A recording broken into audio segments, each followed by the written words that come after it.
Hi hello नमस्कार जय जगन्नाथ मु प्रीति आपको स्वागत करछि मो यूट्यूब चैनल को।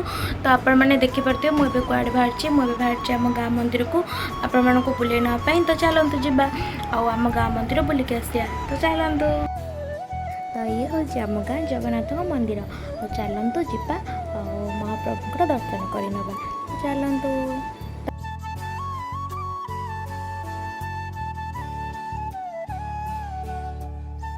सुंदर देखा जाउछन्ते चतुर्था मूर्ति आपण माने दर्शन करनियंतु प्रभु मैंने भी जानी थे मुबा कौन कहबी तो महिमा अपार से तो भावर ठाकुर हृदय कथा जानी पारुथिबा ठाकुर सी जगह आखिरे आखि मिसी गले आखिरे लुह चली आसी थाए। मु तो गोटे तुच्छ मनीष अच्छी तो जगतर नाथ जगन्नाथ विषय मुझे कौन कहीपरि। भाग्यर कथा कि जगन्नाथ मंदिर आम घर पाखे अच्छी मुझे जितेबाला मोर इच्छा भी हुए जगन्नाथ पाखक आसिकी दर्शन कर।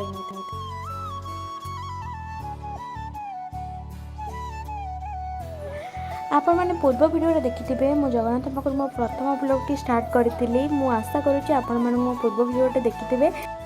हाँ मुझे भी आपण मैंने जगन्नाथ प्रेमी होते।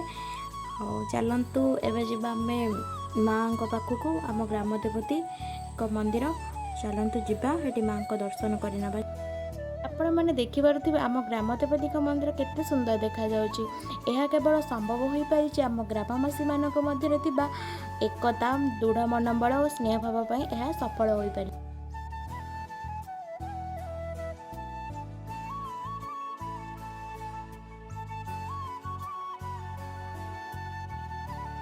ये होती आम ग्रामर प्रत्यक्ष देवी।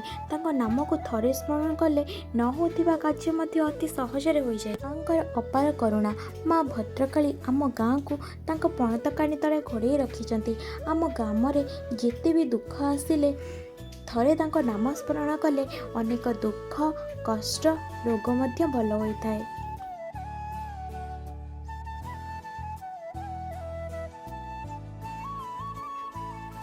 आर पार्श्वर अच्छा प्रभु बानाम्बर महादेव आपण मैंने दर्शन करनियंतु।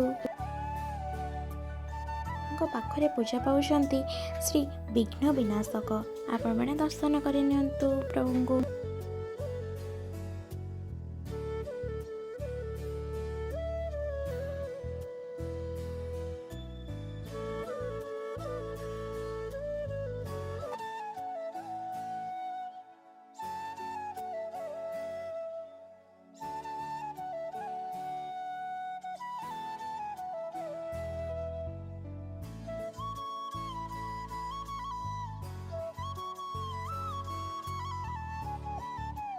आपण मैंने प्रभु माँ को दर्शन कर सारे। यहाँ हूँ आम गाँ मंदिर बुला पार्ट 1 पार्ट 2 को आसवाई जाऊँगी।